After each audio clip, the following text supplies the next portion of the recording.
Olá, turma, tudo bem? Dando continuidade ao estudo do texto dissertativo, hoje nós iremos estudar o parágrafo-chave, certo? São algumas formas que estudaremos para elaboração da introdução. Eu chamo de parágrafo-chave, né, uma vez que uma boa introdução permite conduzir o texto ao objetivo, né, que é alcançar a nota máxima. Bem, ao escrever o primeiro parágrafo, você poderá fazê-lo de forma criativa. Ele deve atrair a atenção do leitor. Por isso, evite lugares comuns, como atualmente, hoje em dia, desde épocas remotas, no mundo de hoje, a cada dia que passa, no mundo em que vivemos, na atualidade, desde os primórdios da humanidade, etc. Vejam que eu sugiro que vocês não utilizem essas expressões porque elas são o que nós chamamos, né, de lugar comum. São expressões cansadas, né, expressões que foram usadas de forma tão rotineira pelos alunos que elas ficaram viciadas. Claro que, inevitavelmente, né, nós iremos acabar utilizando uma referência, né, à atualidade e a tempos passados, uma vez que a redação pode ser por retrospectiva histórica, pode ter sido construída seguindo o modelo retrospectiva histórica, ok? Mas eu digo que essas expressões aqui são viciadas, uma vez que eu uso de forma a não me policiar, ok? Na sua utilização. Estudaremos algumas formas de começar um texto. Elas vão das mais simples às mais complexas. Eu trago aqui alguns exemplos, ok? Nós não vamos esgotar as possibilidades. Hoje, se vocês forem à internet, pesquisarem, né, nos sites, nos materiais disponíveis de redação, nós temos uma média de 25 formas de começar uma redação. Claro que a gente não vai aqui ficar decorando formas e mais formas de começar uma redação. Ao final, vocês vão eleger algumas como as prediletas e treinarão essas formas. E no dia do Enem, no dia do vestibular, vocês só precisarão aplicar uma dessas formas, ok? Então, vamos dar sequência e estudar cada uma. A primeira forma é a declaração. Sem dúvida, é uma forma comum, né, de começar um texto e, como já é sugerido, procura-se fazer uma declaração forte, capaz de surpreender o leitor. Aqui eu trago, né, este fragmento da revista Isto É apenas para fins didáticos, para exemplificar esta forma, né, de começar um texto. E assim o repórter apresentou: é um grave erro a liberação da maconha. Pronto, aqui está a nossa declaração, ok? Que ela tem que ser forte, ela deve surpreender o leitor. Provocará de imediato violenta elevação do consumo. O Estado perderá o precário controle que ainda exerce sobre as drogas psicotrópicas e as instituições de recuperação de viciados não terão estrutura suficiente para atender a demanda. Ok? Eu quero que vocês também observem o seguinte: quando eu penso, né, nesse momento de iniciar a redação, nós estamos falando do próprio parágrafo de introdução, ok? Às vezes essa declaração, ela por si só, ela não é forte. Ela se tornará forte uma vez que, em conjunto, né, sendo lida no todo do parágrafo, as partes desse fragmento, né, de texto vão contribuir para a apresentação de uma declaração, né, que se torne forte, certo? Claro que frente a esse assunto, né, a liberação da maconha, este fragmento, né, é um grave erro a liberação da maconha, não por si só não é forte, ok? Lembre-se que esse texto é de 1995, então lá em 1995 essa afirmativa tinha um peso diferente do que tem hoje. Okay? Mas olhando o texto como um todo, a introdução ela se torna forte uma vez que se torna, né, surpreende o leitor, uma vez que fala da elevação do consumo, a possibilidade da elevação do consumo, fala de como o Estado perderá o precário controle que ainda exerce sobre algumas drogas psicotrópicas, ok? E fala também, né, de como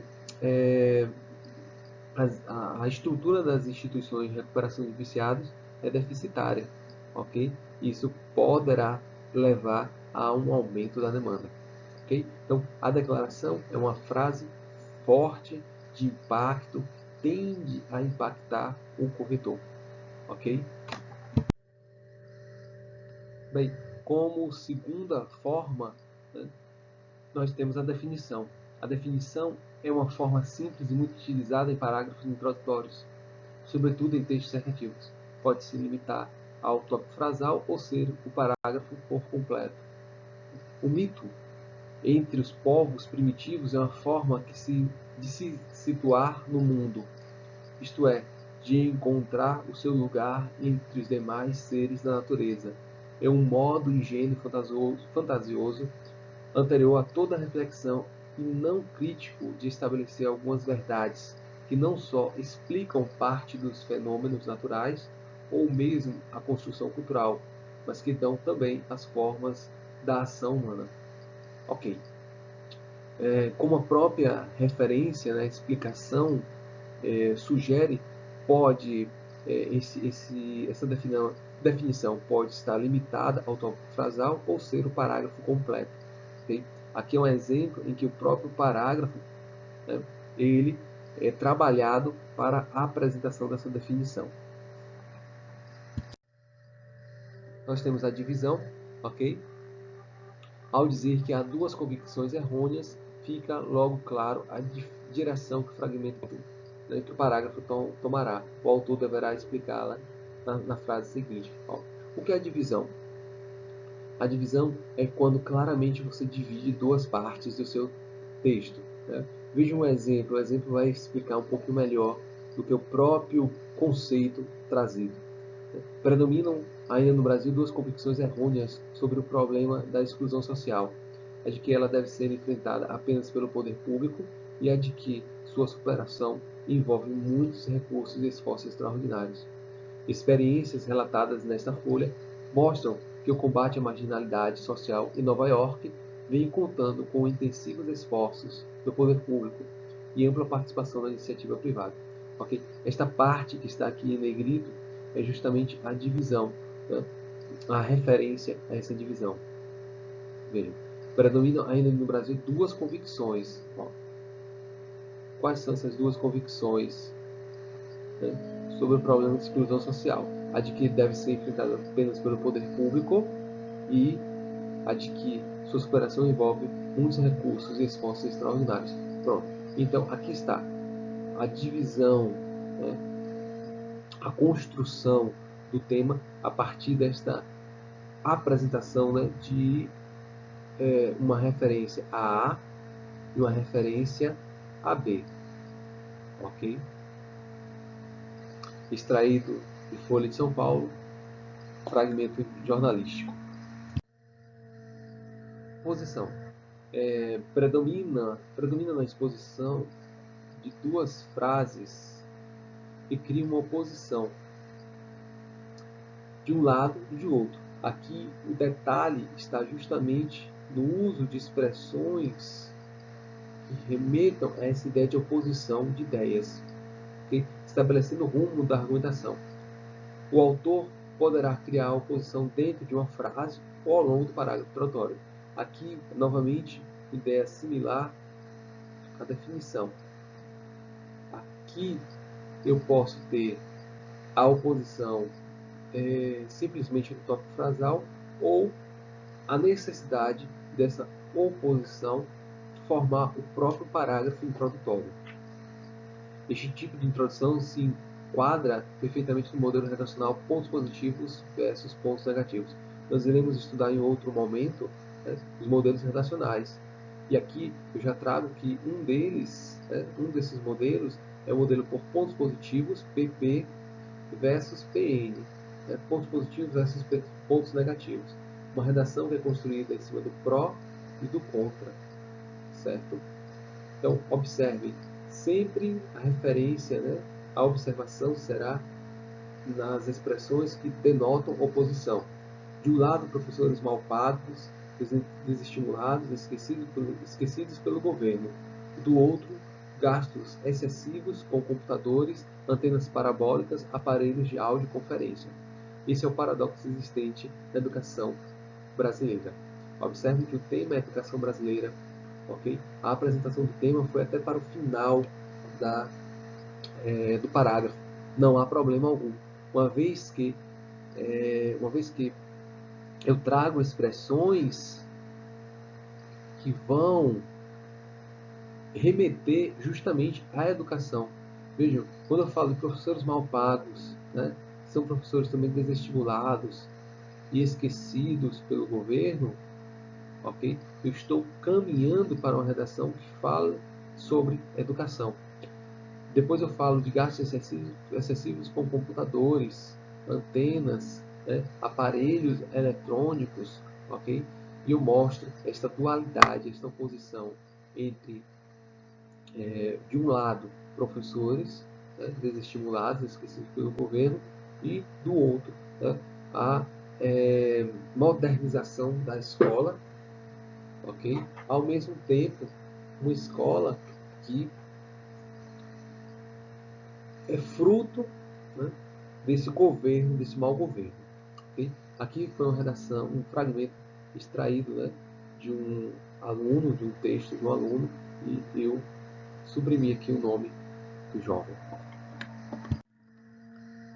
Bem, nós temos aqui a alusão histórica. Em um mundo de mudanças constantes e cada vez mais rápidas, o ser humano precisa estar voltado para a aprendizagem contínua. Um tema extraído do vestibular da UESC 2006, né, um tema para fins didáticos. Como deve ser a alusão histórica?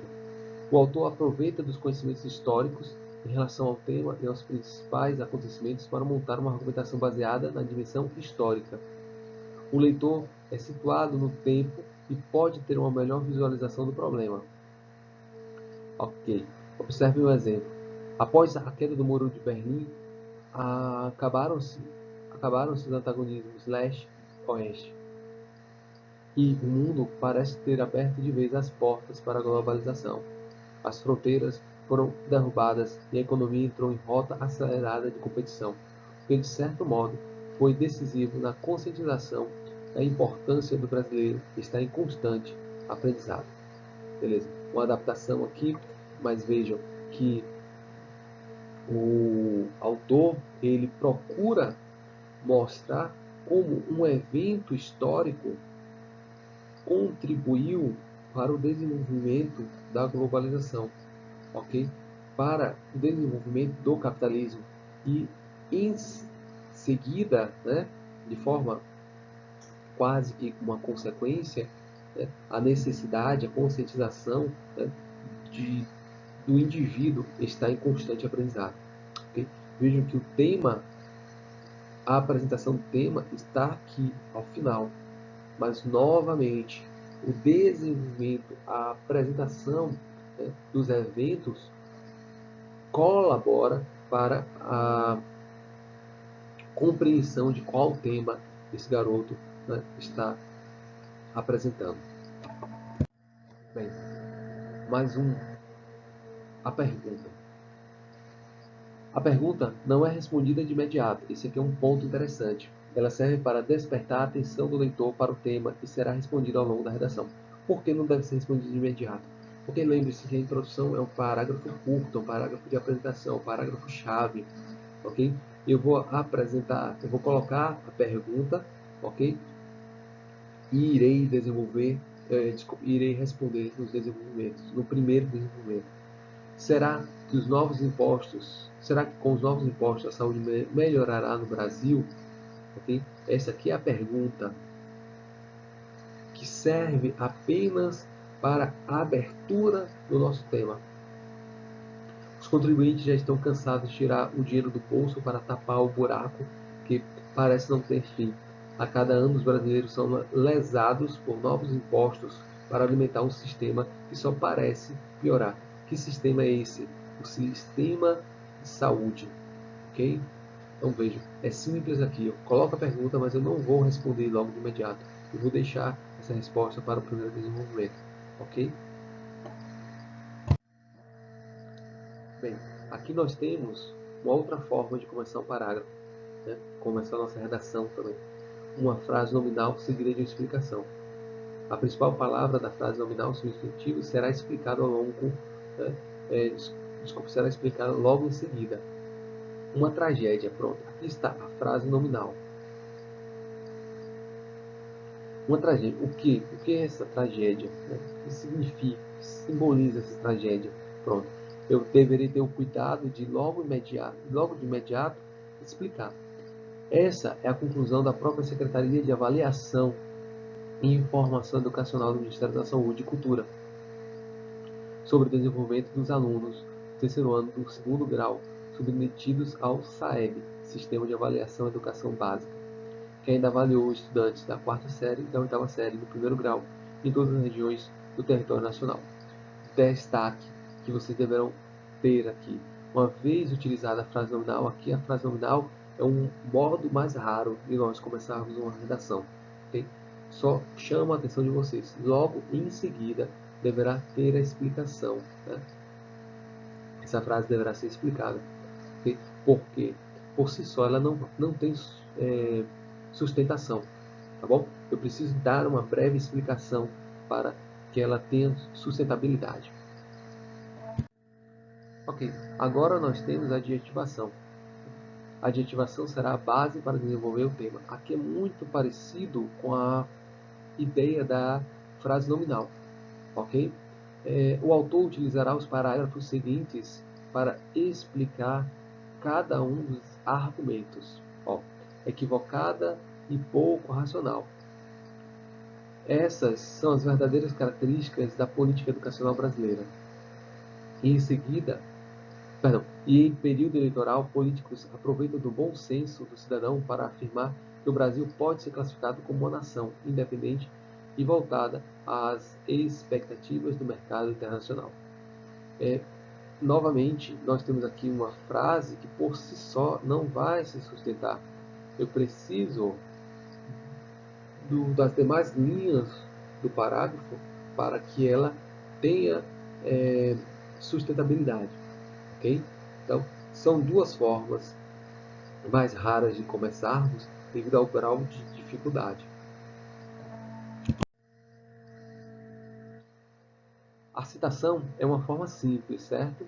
Então, é uma forma interessante também, porque ela prende a atenção do leitor e procura, né, mostrar que a pessoa que está ali construindo o texto, ela é bem informada, conhece dos bons autores, né, tem um hábito de leitura, ok? E melhor ainda, de leitura crítica.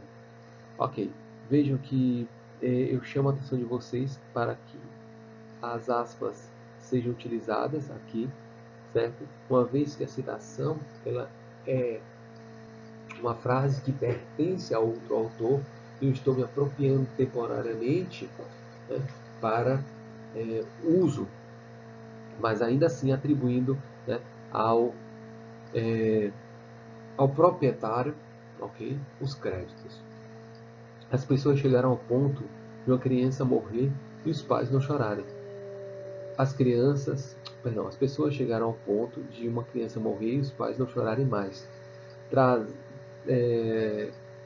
Trazerem a criança, jogarem um bolo de mortos, virarem as costas e irem embora. Esta foi uma frase do Sebastião Salgado.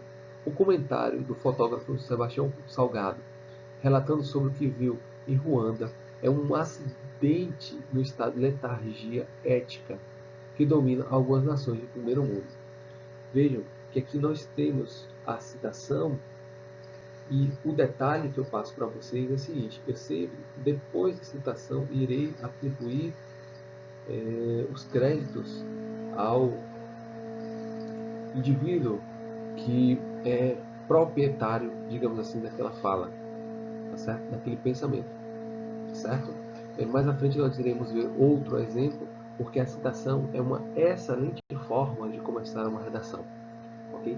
Atribui propriedade, atribui é, valor ao meu texto, transmite a ideia de que nós somos leitores e leitores críticos. Assim também nós temos a citação indireta.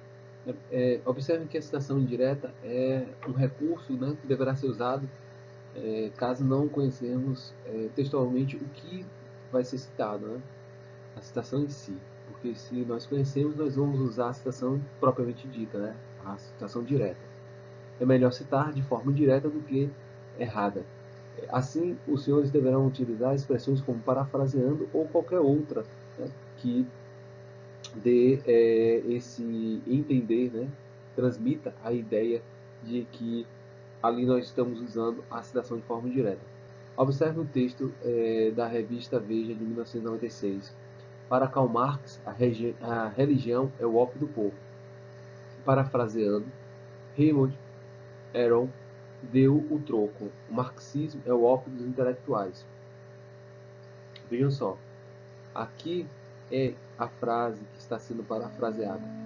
Contudo, nos Estados Unidos, o ópio do povo é mesmo ir às compras. Como as modas americanas são contagiosas. E, perdão, é bom ver do que se trata. Como as compras americanas são contagiosas. É bom ver do que se trata. Mais uma forma de nós iniciarmos um parágrafo é a exposição de um ponto de vista. Como nós poderíamos pensar nessa forma, né? No parágrafo de introdução, o autor procurará levantar uma análise confrontando pontos de vista formulados pelo senso comum ou por generalizações que a sociedade tem a respeito do assunto. Enquadra-se perfeitamente ao modelo de argumentação simples. Nós iremos estudar no terceiro ano a argumentação simples, certo? Que é a argumentação e a contra-argumentação. É o texto baseado na argumentação e na contra-argumentação, ok? Vejam esse fragmento de texto. O ministro da Educação se esforça para convencer de que o provão é fundamental para a melhoria da qualidade do ensino superior. Para isso, vem ofuscando generosos espaços da mídia e fazendo milionárias campanhas publicitárias, ensinando como gastar mal o dinheiro que deveria ser investido na educação.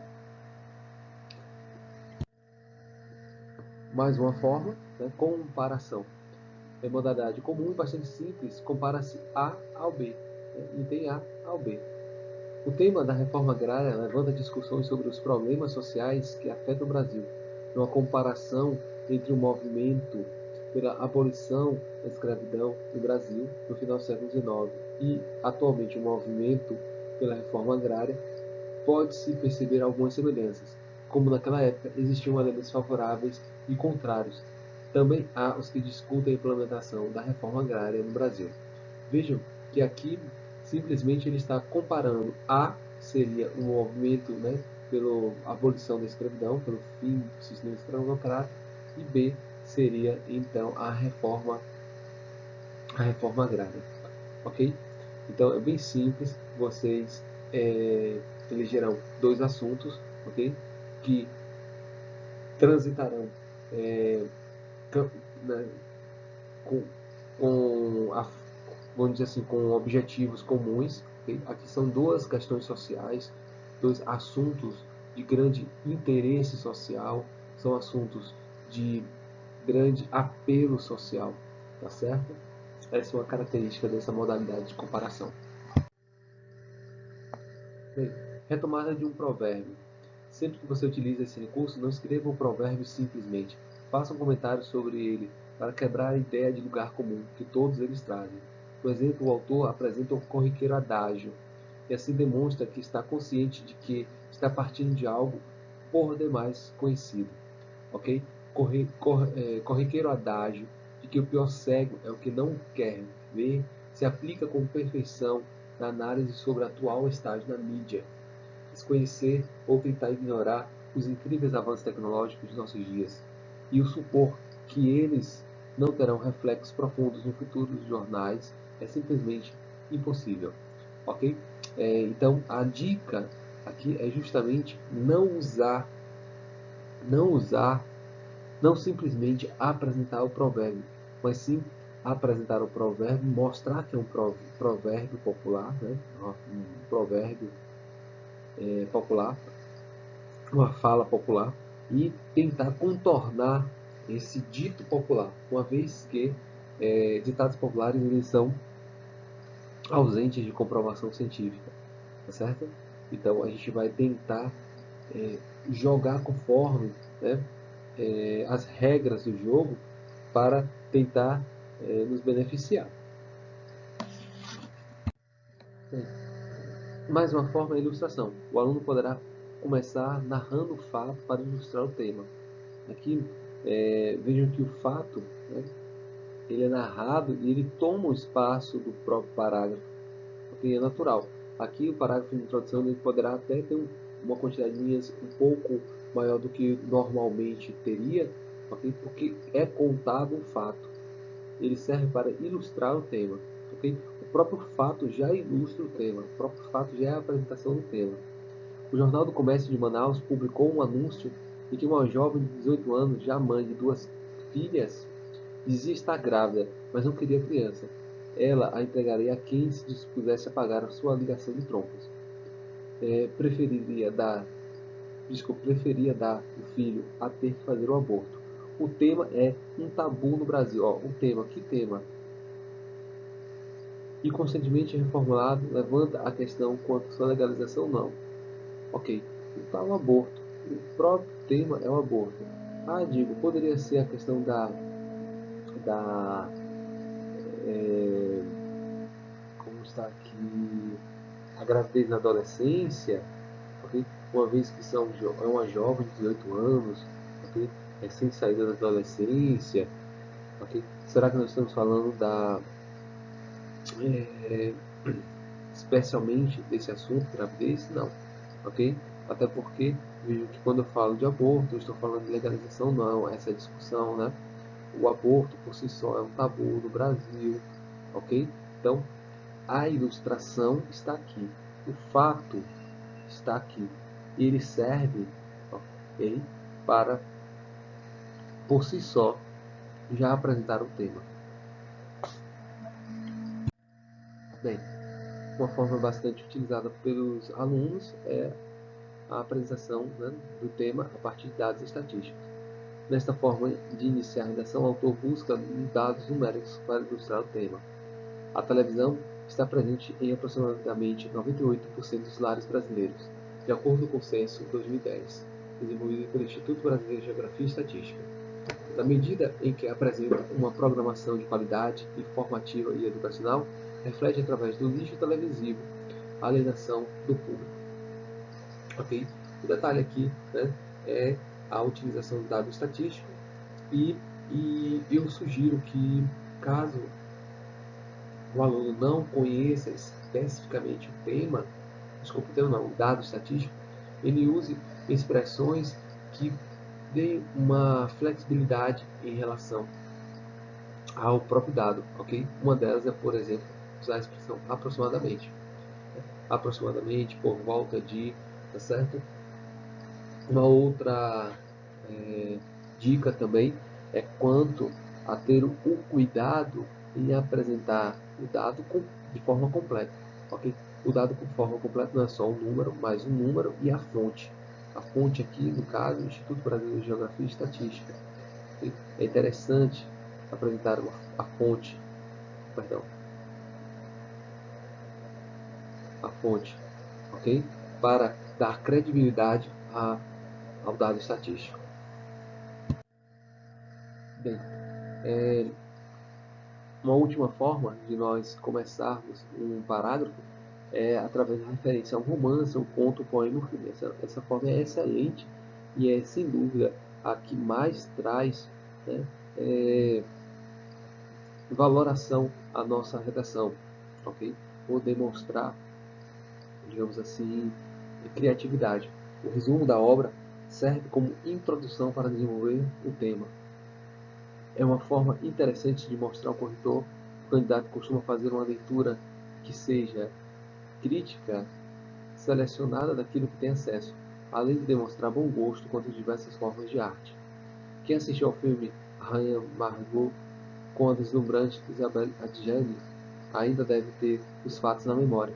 Na madrugada de 24 de agosto de 1572, as tropas do rei da França, sob ordens de Catarina de Médici, a rainha-mãe e verdadeira governanta, desencadearam uma das mais tenebrosas carnificinas da história. Nesse horror, a história do Brasil está praticamente livre. Ok? Aqui é o resumo em si da obra e do tema. Tá certo? No caso aqui, ele, como foi extraído da revista Veja, só um fragmento, ele fala da intolerância religiosa, tá certo? Então, se aqui fosse uma redação, né, ele completaria, né, da seguinte forma: uma redação do vestibular, de Enem, desse horror, a história do Brasil está praticamente livre, ok? Livre de quê? Da intolerância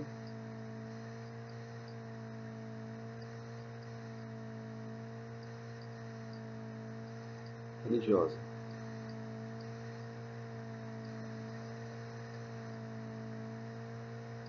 Ok?